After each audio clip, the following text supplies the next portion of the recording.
but I ended up, it didn't bother me when I went there. I didn't. And I think it was because that was the first time a lot of people saw me, my family, and they were really commenting on, oh my gosh, you look really good. So that made me even just like stay away more from it. Like, all right, this really is working. Yes. But it was like the first time that they had seen me in a while. Okay. So, but the thought came a little bit prior to Easter, like, oh, we got Easter, and maybe, you know, like you said, you'd already had you already lost most of your weight by then? Yeah, it was February. So then what was Easter? It was March or April. I can't remember which one it was in, but so it was probably like halfway. Okay. And but I remember thinking if there was going to be bacon there, I was having it. Okay. That's all I wanted. Bacon. So even with Easter, you know, it's like there's those different events throughout the year that people say that family celebrates and sort of, you know, it's tradition. This is what we do. Mm-hmm. So you know, there again, and I know. There you go. Morning start bacon strips. There you go. They're pretty good. So with everyone being on here as coaches, how many of your clients have you sort of maybe prepped a little bit? Maybe you've talked to them a little bit about the holidays, and what's some of their thoughts behind it by being on the program? Do you sense a bit of fear? Are they scared? I do, because I see that they just did it for Halloween. Okay. And I don't always know what to say. I mean, I know why they did it, and they tell me why they did it, because they wanted to. It wasn't anything that they didn't think about. They knew they were doing it. But so it's kind of like we just move on from there.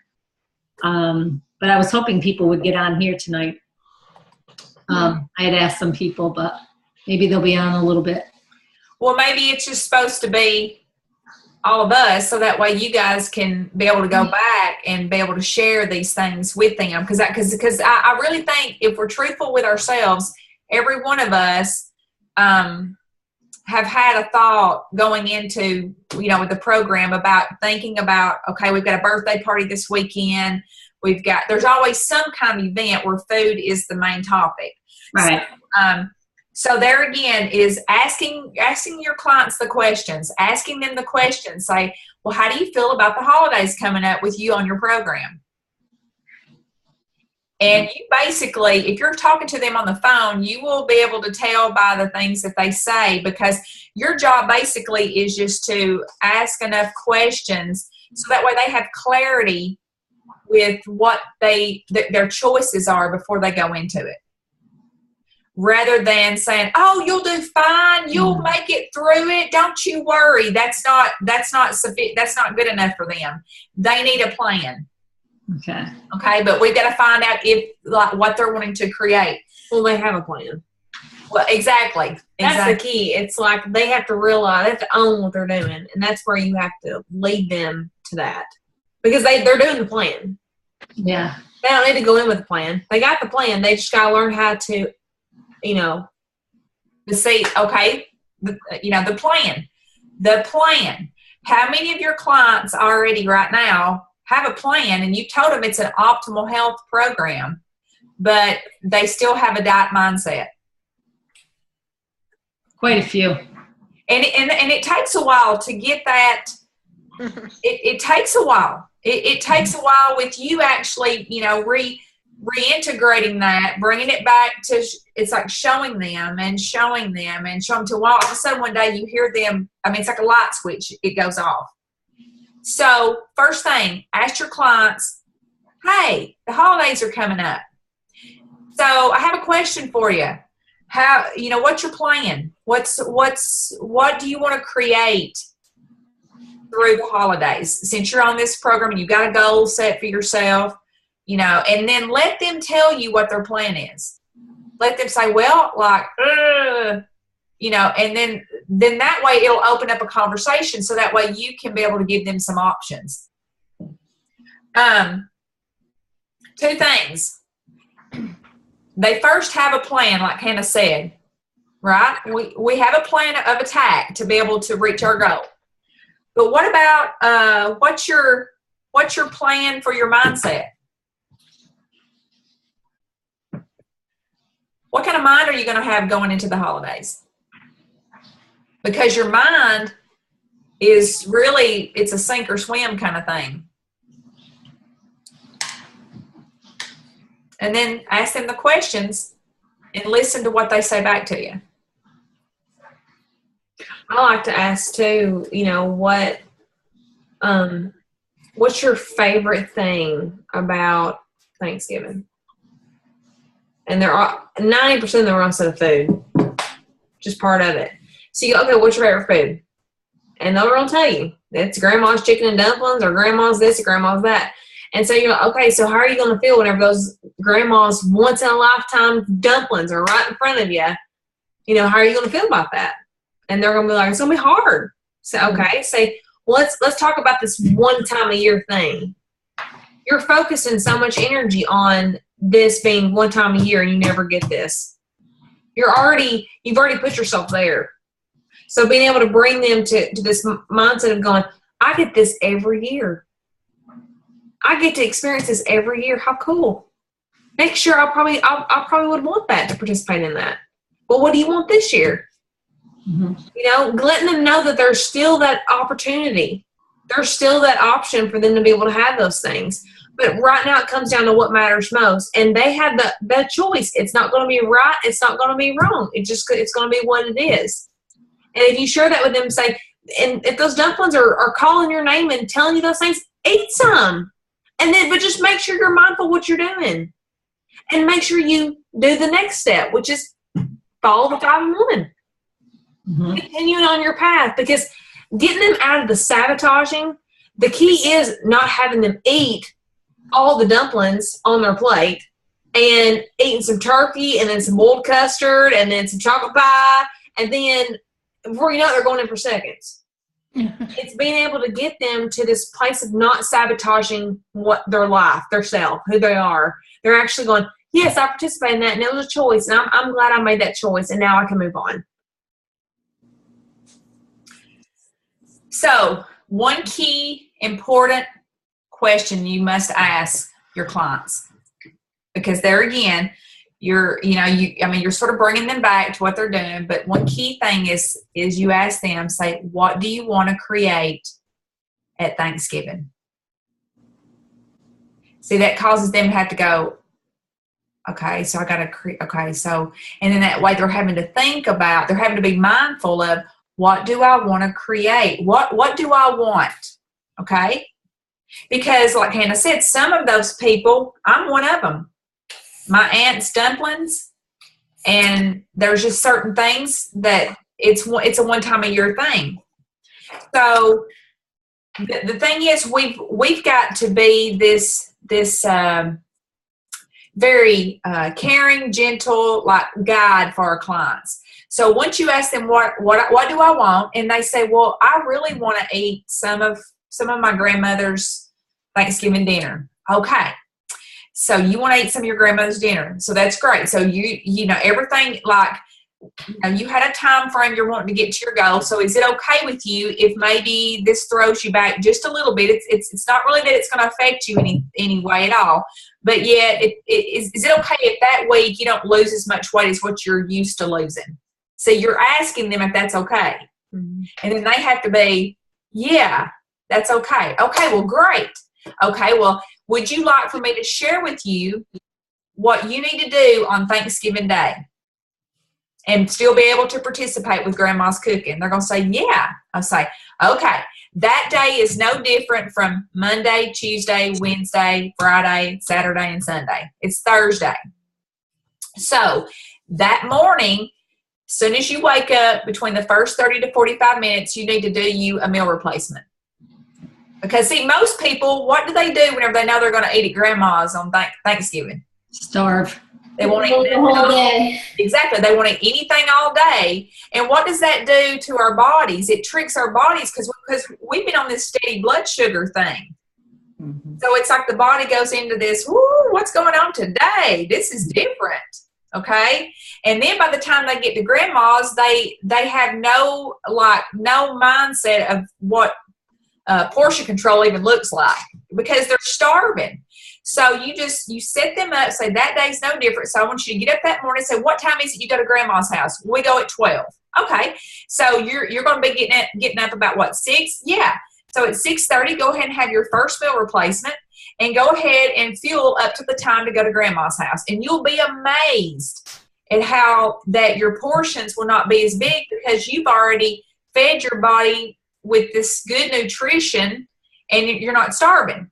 But now if you were to not eat and hold off and go to grandma's house, you're probably going to be miserable after you eat at grandma's house. And you're going to be sitting back with your pants, having to unbutton your pants and have to get home and make some stretchy pants. I mean, that's just sort of how it happens. So do you think you can do this? Yeah, because they're going to be excited about eating at grandma's house and being able to eat some of grandma's food.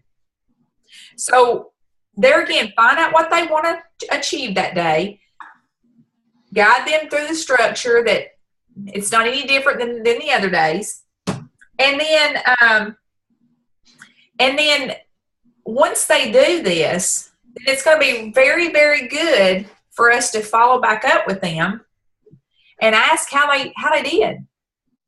Because see, we're interested in them really getting their mind wrapped around this. Because what happens whenever we do reach our goal, and then we've got holidays, birthday parties, Easter, all this time coming up.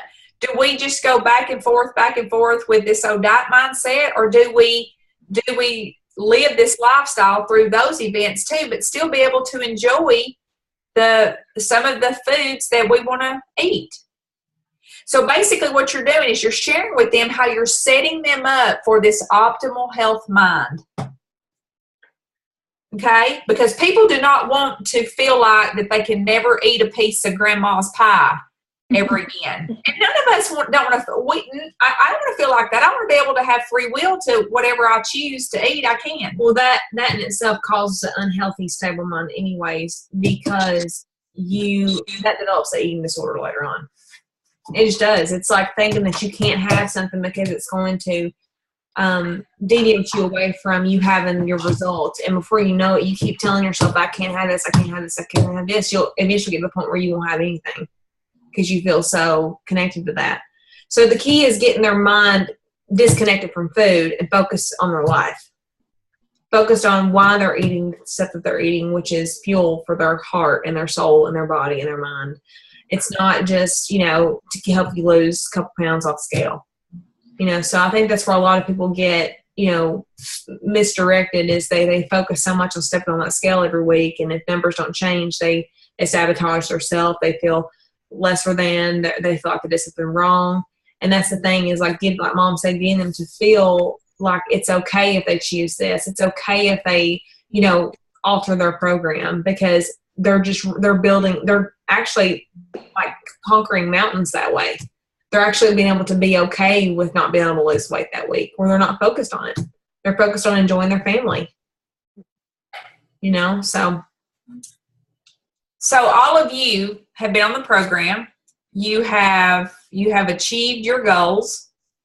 Now, do you feel like that there's been a shift from being in a place that's sort of scary, that, it's like you don't really have control, you just know you keep gaining weight, to a place of owning what kind of lifestyle you're living now? Can you tell the shift in that? Mm-hmm. Where you feel like you actually own your lifestyle now? Yeah. Okay. So that's what we're trying to share with our clients, being able to move from a place of this scared place to a place of owning what they're doing. Hi, because Brian. I know people are watching too. There you go.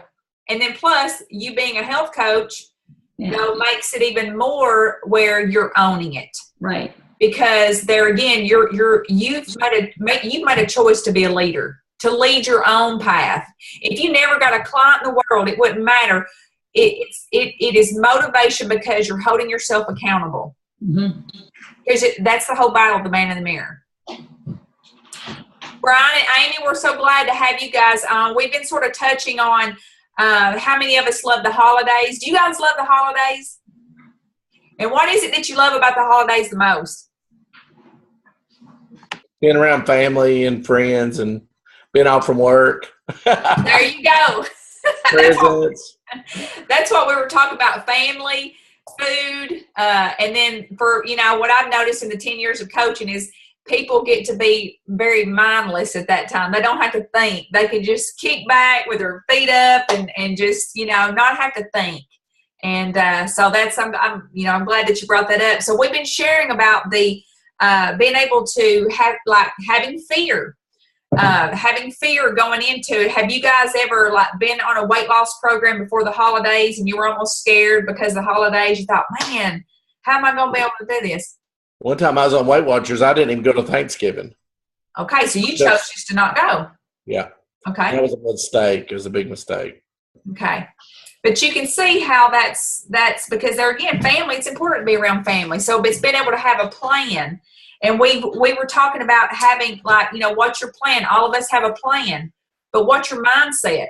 That's also important too. So we've got to plan ahead. And I know you guys will be able to share a little bit more about your trip last week because you guys had the mindset. I love that. You planned ahead. So that's what we're sort of touching on. And then basically we talked about, what do I want? What do I want to create through the holidays? And so we talked about it's okay if you want to maybe maintain that weight but still eat at grandma's house, or if you want to still stay on your weight loss, that's fine too. But it's what you want to create with this. And then the thing is, if you were to eat at grandma's house, being okay mentally with it. But then we have a plan of action for you whenever you are on a weight loss. It's still that day on Thanksgiving. We typically would not eat anything that whole day because we know we're going to grandma's house at noon. But see, this day on Thanksgiving or Christmas doesn't change. We get up that morning, we still fuel every 3 hours. And then at grandma's house, if we want to eat some of her dumplings and dressing, it's okay to do that because you'll see that you will not overindulge. You will be more, because you're not going to need all that stuff. Okay. So that's where we've gotten to right now. And talking about being scared and how is it? So basically the scared part, that's all about the mind. But what do you think most people struggle with the most whenever they do mess up, or if they want to call it messing up? Because the daughter's mindset is, I messed up, I ate those M&Ms. Probably guilt and shame. Guilt and shame. Telling their coach. Huh? And having to tell their coach. I know. So where do y'all think that the guilt and shame, do you think that has anything to do with maybe not taking ownership of what you're doing, like owning it, or not having a plan? I don't know, because some of them still feel bad or they, avoid me, won't talk to me for a little bit, but they explain why they did it and that they did it once they do talk to me. But it's like, I don't know. I don't yell at them, and I'm not. I say it's over. You did it. It's done. You wanted it. You didn't torture yourself, and let's move on. But they, I don't want to disappoint you. That's what they say. I'm like, it's not me. Yeah, exactly. And you know what? It's probably been the first time ever that they've been involved in something and didn't get shamed by someone that was trying to get, because basically in life period, at jobs and different things, people can shame people to get things done. And so this is probably the first thing where people's going, oh my goodness, this coach really cares more about my success than I do. And they're easier on me. They're more gentler to me than I am to myself. Mm-hmm. So the thing is that there again, we can ask those questions about, do you feel shame if you were to eat something? Do you feel guilt? Because, I personally struggled with that too before I ever got on the program. So I'm very open to share that with my clients because I had to have everything perfect. make sure whenever I talked to my coach, it was perfect. You know, and then whenever, you know, you tell them what you had to tell them, that's about it. You know? But there again, it's being very transparent with our clients and letting them know that, hey, listen, it's okay, because I've done the same thing. And that makes them feel it's a trust thing more, where they feel like, wow, she understands. And then that way they'll even whenever they eat a half a pack of Oreos, they'll and you call them, they will pick up the phone. They go, girl, I had a half pack of Oreos, and it was, you know I shouldn't have, but I'm so stressed out at work. And then then you can talk about, okay, well, let's talk about that. You know, what about work? What happened? And, you know, and of course, like Dan tells me all the time, we're not psychologists, but yet we're helping people awaken and identify what's causing them to be sabotaged. I think that it was important what you were talking about too, to remind them to make sure they're having all their fuelings before they're in a situation as the holiday. As I was telling you, as we were trick-or-treating with our little granddaughters and grandson this past weekend, standing on this lady's porch watching her drop all those caramels into their little bag, one after another. Dropping that bag. I reached in my pocket, took out my Crunch Bar, and I was just fine. So yeah, exactly. And you know what? With children that come to your house in the past, we've not had many trick-or-treaters, but I've handed out, like, to my little great niece, some of the Medifast cereal. She loved it. Oh, but now this year, since Hannah's home, my little great niece and nephew came over, and we thought we'd have some fun. You know, you got to have a little bit of fun with this. So I had these little, you know, those little small Ziploc bags. We put a little bit of candy corn in it, and we put some broccoli. So whenever they come to the house, you know, I told them, I said, shut your eyes. I got you a prize. And they had their little eyes shut. One of them's in the 3rd grade, and the other one's 4. Yeah. And as soon as I pulled it out there and shut it, I wish y'all could have seen my little great nephew. He went like, that is disgusting. And then his sister said, I love broccoli. but then I said, Connor, take this with you, because he was going to some of his friends that was the same age. I said, and then just, you know, go up to your friends and say, hey, I've got a treat for you, and then pull that out and hand that to them. He spoiled. Now he liked that. He stuck it in his pocket, and he thought, I'm fixing to have some fun out of this broccoli. But you know, there again, what we're doing is we are paving the road for the future, these children. And you know, some kids do like apple fruit and vegetables and things. I thought a health coach that I'm friends with, she did glow-in-the-dark necklaces. That was her gift. Yeah. I was like, that is such a cute idea, like glow-in-the-dark stuff like that. That's just, I would like love that. Like, as a kid, get something different like that. So all those kind of things. So has this been helpful at all? Like, you know, just sort of giving you some ideas about even having to help your clients and stuff, because there again, we can go into the holidays scared, fearful, shame, guilt. We can have all that unhealthy mind stuff, or we can work on the areas where that's really going to make our program easier, which is creating a healthy mind. So, and go ahead, Katie. What would you?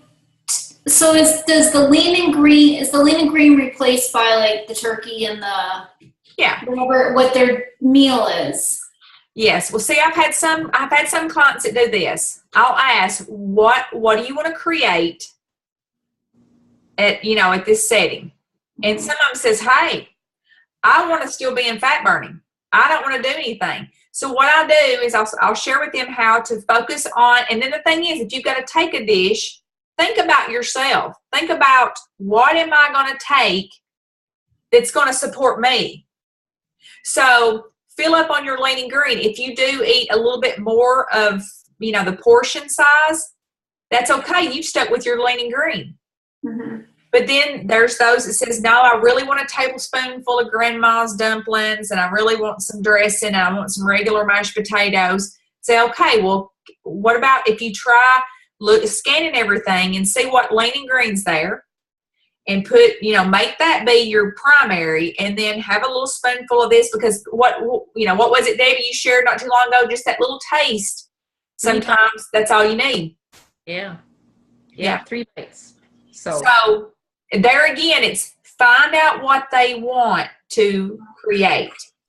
If they want to stay in fat burning, then that's what they do. But if they want to, it doesn't matter if they lose any weight this week, and chances are they will maintain and still lose, even if they've eaten that. The only thing I find when people eat off the program is you go through those cravings again. It's almost, it's a drug in itself. You start feeling that, oh, I really would like to have a little bit more of this. It's like you eat that day and you come home, and a meal replacement, unless you're mentally, this is how the structure is going to be, you can sort of get off path a little bit because you're starting to crave other things. That's why you go to your kid's house, so you don't have leftovers. There you go. Yeah. And you know what they want me to bring? I am bringing the pies. So, but I'll bring Cool Whip. So yeah, don't forget the sugar-free Cool Whip. Yeah, sure. And just give me a bowl of that. I'm good. There you go. I got this new magazine. Actually, I had a client, which I'm so blessed she did. She subscribed me to this because she knows how motivating I am. I picked up this magazine at an airport, and I just had to subscribe you to it. And it's called Live Happy. Have y'all ever heard of Live Happy? Oh. It's just, oh my gosh. And I just started reading them. I've been subscribed to them for months, but I'm now starting to read. I have time now. So I read the segment yesterday on the happiest days of the year. And it talks about how Americans focus on certain days that make them the happiest. And number one day is Thanksgiving. Really? It's the number one day. And the second one is 4th of July. And then the third one would be Christmas. But it's so funny because it's like people are happy right now. Most people get to these things feeling like it's a devastation because they're on this program. It's like, oh my gosh, I can't participate. They automatically think that because they're out of their routine, they're out of their norm, and they're doing something completely different than their whole family. So the key is getting them to focus on their happiness. Well, what makes you happy about this holiday? What does excite you? When I read that, I was like, this is a great teaching tool to be able to help people to guide them to their happiness rather than focusing so much on what they're doing with the food, because the food doesn't make them happy. It's really who they're spending their time with while they're eating the food. Are doing those things. So I thought that was really, really cool because, and of course, then it talked about right here that the weekends also rank higher than weekdays with the average of 57% of Americans who are happier on Saturday and 55% on Sunday. And that just tells you right there that people live for the weekends. So, and what are the weekends for your clients too? Your clients are like, oh God, it's the weekend. I can't follow my program. Do y'all get that? Like your clients, like they're so worried about the weekend. I'm like, good night. We got meeting to go through. Like, let's have some fun. So that's something that you can share and say, did you know that Saturdays are the happiest days during the week, people? And getting them to focus on their happiness, focus on their joy and what brings them. Why are they excited about the weekend? Then they're able to take the total focus off their program and just stick to the plan rather than sitting there focusing so much on how they're going to fall off the program. So I got to check out. Sorry. Okay, sweetheart. Thanks for being with us, and I hope everything goes well tomorrow. I'll check in with you. Okay, thank you. All right. See you. Bye-bye. So, question. Why do some people have a hard time being okay with the decisions they make? If I made a decision that I'm going to eat grandma's house, and then once I've eaten at grandmother's house, why can I not be okay with that and own it without the guilt and shame? I think because we've been taught that we're wrong in our life at some point. We've been taught that that's wrong. If you're sticking with something, you should want to follow through with it.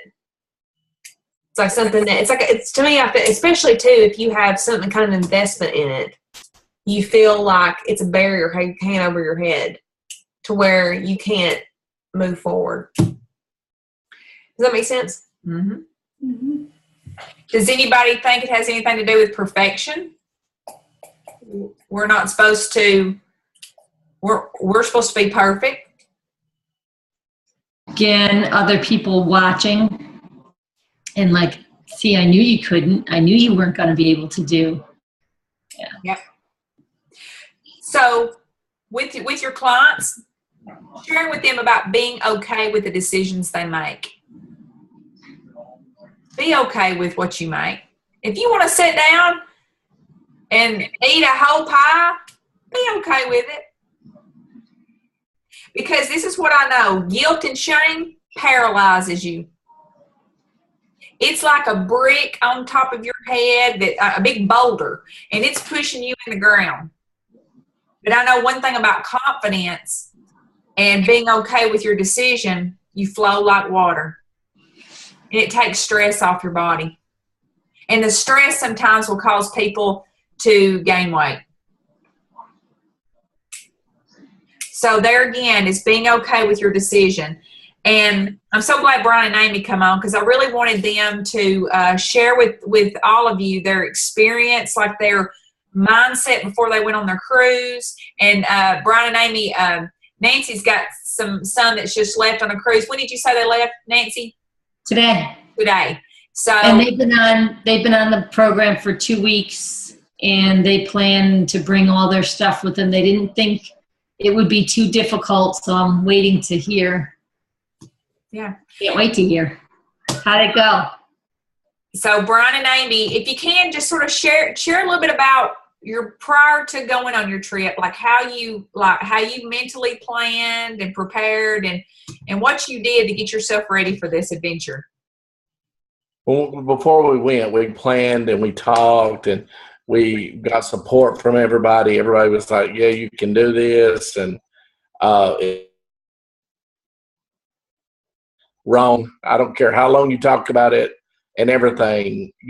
When you get up in front of it, it's totally, I don't care if you've had, I guess I told Amy, I said 6 weeks. We've not been in this long enough to fight this, Yeah. Because, I think we really done good. I mean, it ain't like we went in there and ate cake and pie.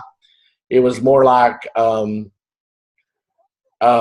you get there, Amy researched it. Oh, they've got all these diet meals and wrong. When you look at them, I don't understand.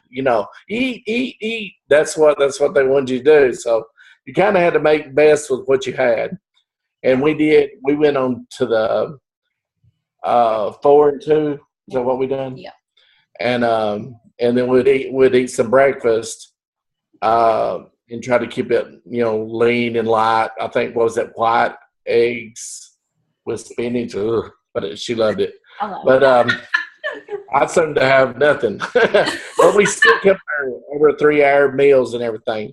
And the fruit, that's one of my things that I done that wasn't on my diet and stuff.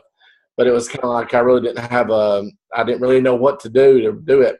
But when we did mess up, we didn't go, oh, darn, we messed up or we've done this. We just put something right behind it like, hey, we're going to walk.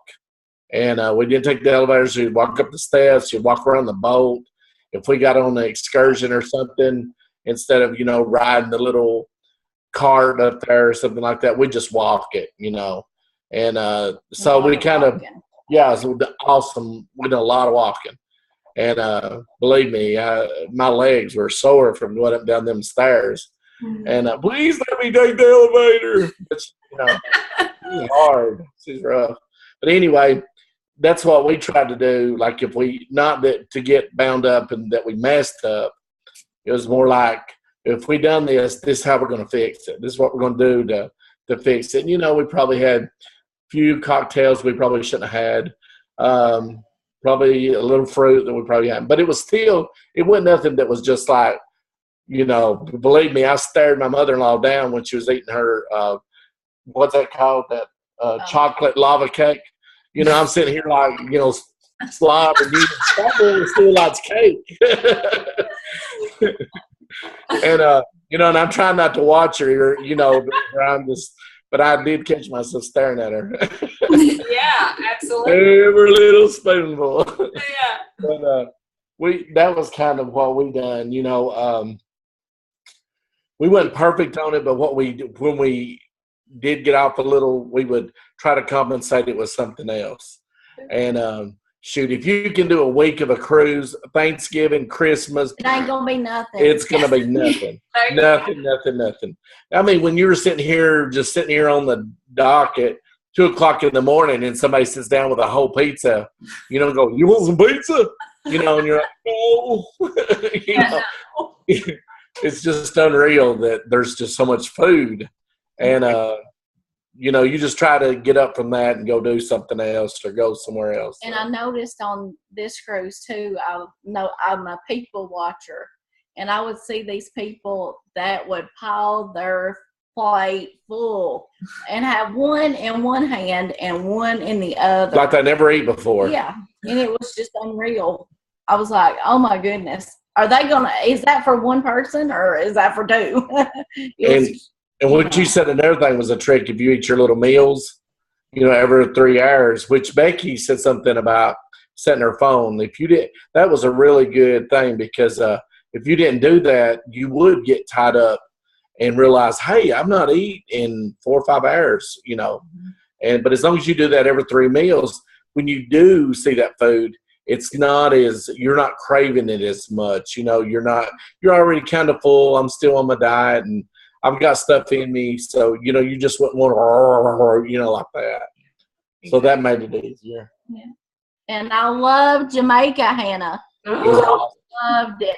She's want to go back just to Jamaica. Yeah, I want to go back just to stay at the island. We didn't get to see the dunes, the waterfalls, but we didn't have a lot of time there. But I said I would just like to go back there because it was awesome. That was my favorite. What'd you think about the people? It's pitiful. It is, but you know, do you not see so much joy they have for their life? Oh yeah, they were really, they're humble people. They're we went on this tour, and this guy was an awesome tour. He didn't just take you to the big things. He showed us where the poor people live, where the jail was, where people eat, where people, you know, we was everywhere. And there's this one little boy that was in the road, and he came up to the window and he said, "Can I flip for y'all?"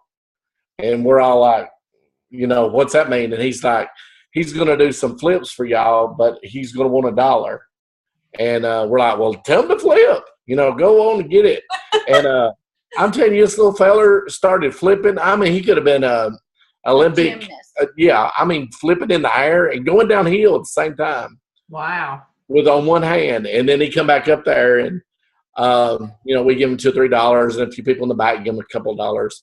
And, you know, when we handed him that money, he just looked up at us and he said, "Thank you very much." He said, "Y'all just don't know how I promise I'm going to put this money to good use." And, he, you know, and you're just like, here's some more. You know? Yeah. I'm telling you. I mean, our dollar is like 100 of their dollars.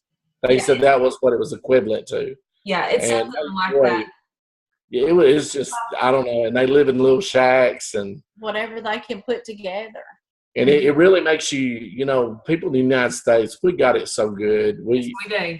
I think the hardest thing for me was whenever we were porting, and these little kids were like jumping like off of the rocks, like trying to swim to the boat, like they get on the boat, like.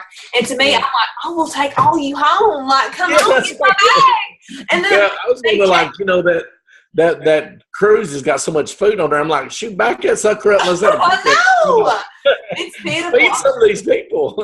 And you like, to me, like I got into the deepest conversations with these fathers that are out there like trying to make money for their families, and they'll show you pictures of like their kids, and you know, but they're like, "No worries, Mom, like it's all good." And you're like, "No worries, like I'm over here like think I need to send you money every month." Like exactly. But they're humble people, and they're proud of their schools. Oh, they love their schools. Yeah, they're always talking about how they want to educate their children, and they're proud of them. And you know, they're not real fancy or anything, but you know, I don't know. It's just a whole different way of thinking there. Mm-hmm. But it's just how we all get tied up with money. They're not tied up with money. That ain't what they sit around and think about.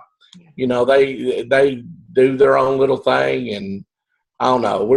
We're a country that's blessed, and it's. Don't even know it. We eat every day. We got a problem with overeating. Yeah. They don't. Yeah. It's really sad. That's all. So then, Brian and Amy. So with y'all going on this, and tell everybody how much weight you lost while you were gone. Mine was 2. And mine was 3. We still lost weight. They still lost 5. Isn't that amazing?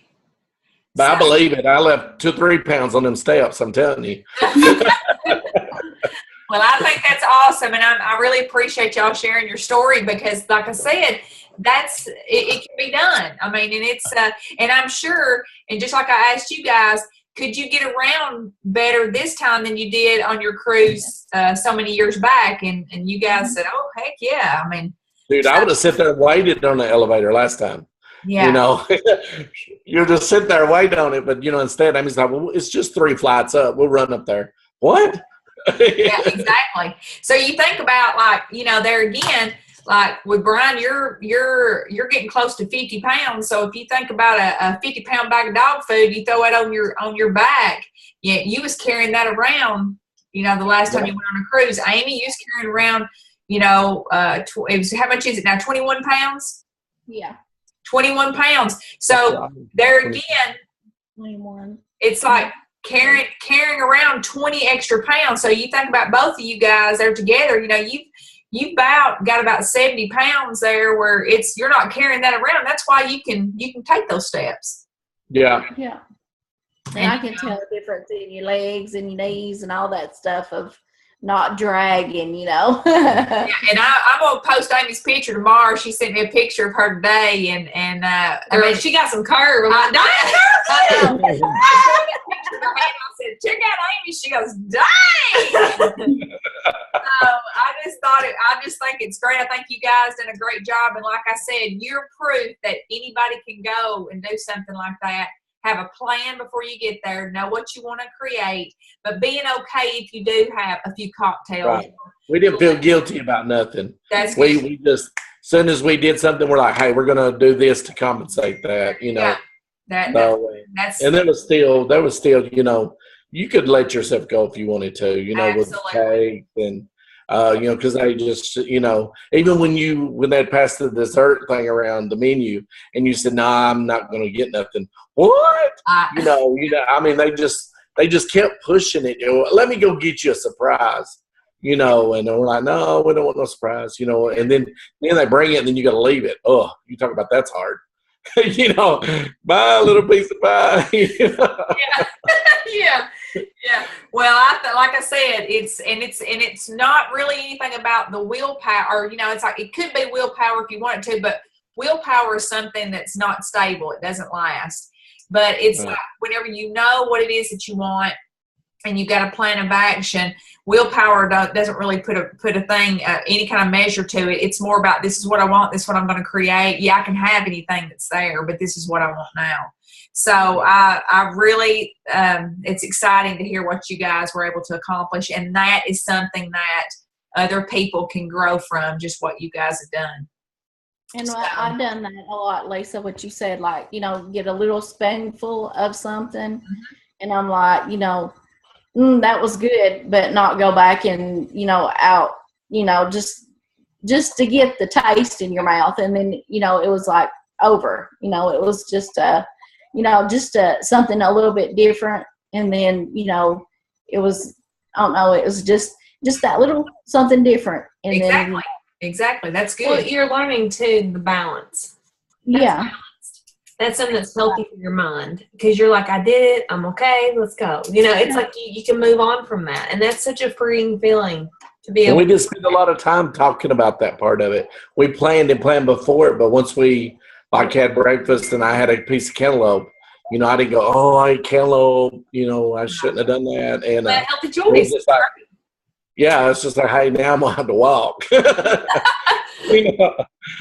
And too, like you told me last night, there was sometimes you done, like, what was it, 7 and 1 or something? Or what, you had more. Yeah, because we were up sometimes, like we was up at we went to a comedian show like at 2:00 in the morning one morning. Yeah. And when you're up all day, they keep telling you, you'll sleep when you get home. We want y'all to stay active and moving around. And you would have to eat your bars, your 3, every 2 or 3 hours. You'd be catching your stuff eating one day at 1 o'clock, and everybody's like, "You're eating chocolate at 1 o'clock?" And I'm like, "Yeah."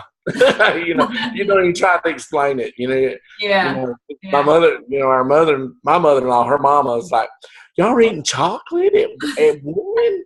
And I'm like, "Yeah, I'm starving." Yeah. Well, that's good, and like I said, it's. I mean, we're glad you guys had a good time, but we're glad to see you back on here tonight because we missed you guys while you was gone. So yeah, we missed y'all. We missed her Zoom. She talked about it. She said, "I wish we were somewhere we could see the Zoom." I know. We're family. We. I look forward to seeing everybody on here. I couldn't even stay away from them, while I was on vacation. I'm like, hey, so we're gonna be Zooming while we're on vacation. But yeah. So. Has this been helpful? Like maybe give you a few pointers on things that maybe you can, share with your client? Yeah, Deborah. I want to thank Brian and Amy very much for sharing that, and for you, Lisa, encouraging them to be mindful of all that they said. I don't have to re-say it, but I think that was my problem, because you're all very successful, and you're all, most of you guys, in maintenance. And I'm like, you know what? Dang it, I'm not.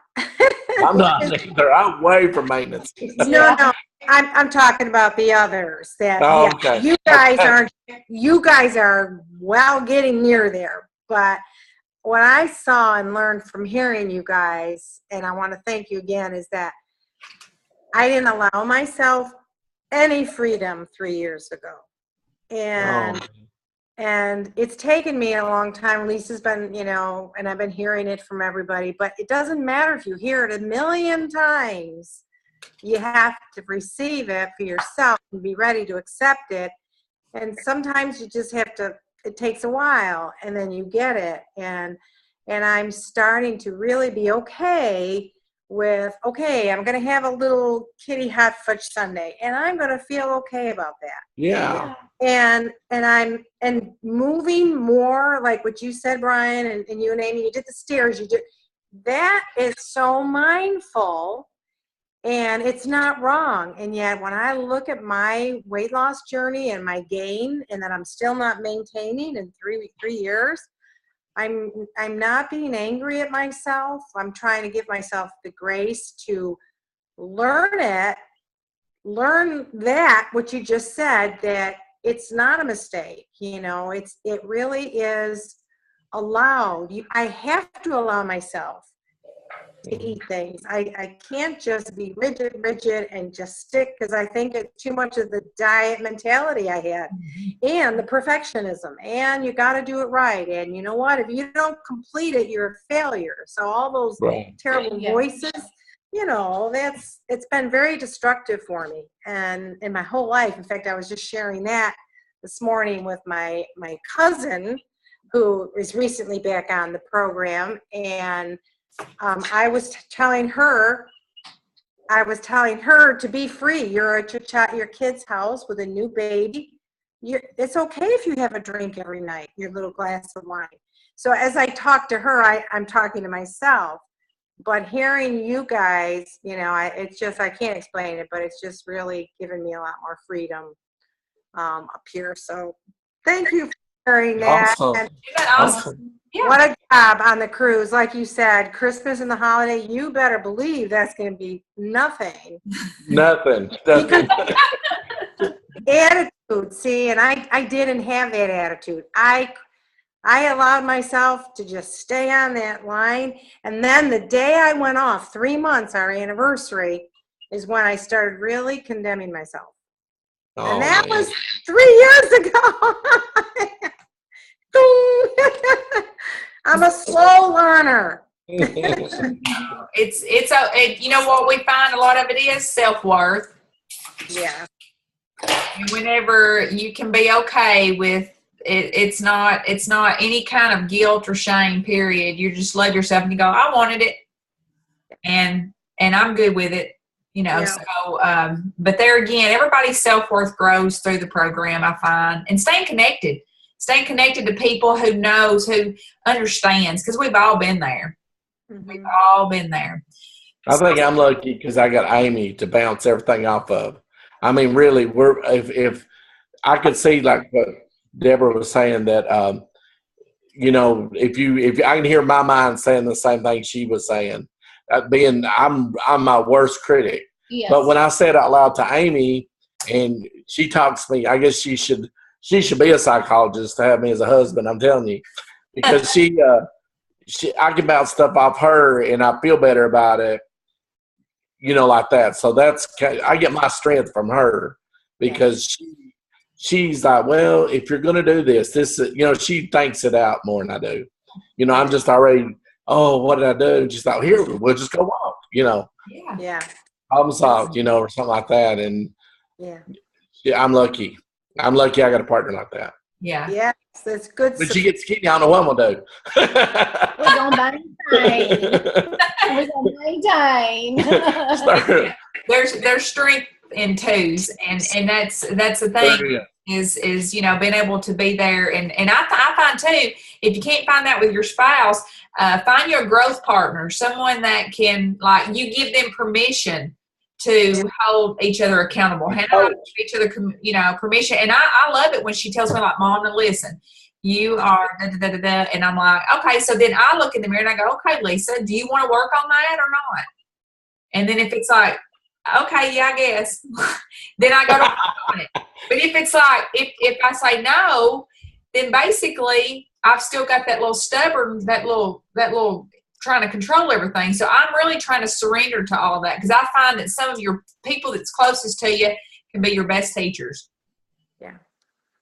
So, and I'm open to, I don't want to be perfect, but You already are perfect. but I want to be, I want to be real. You know, I want to be real, and I want to, if I'm sad, I want to be able to say I'm sad and not be this, oh, I'm not sad, but you know, I can tell by your attitude that, man, she's pretty old right now. You know, that's the thing. But it's being real, being transparent, and then yet being okay with not being perfect. Well, we are perfect. Well, we are We're perfect. born perfect. Yeah. We're just trying to get back to that feeling. We're trying to get back to Ocean's feel, you know? Right. So, but I hope this has been helpful, and like I said, encouraging. And see, that's the thing. You never know who's going to be on here that can share one thing that can be such an inspiration to someone else. So none of us have all the answers, but together we have a lot of answers.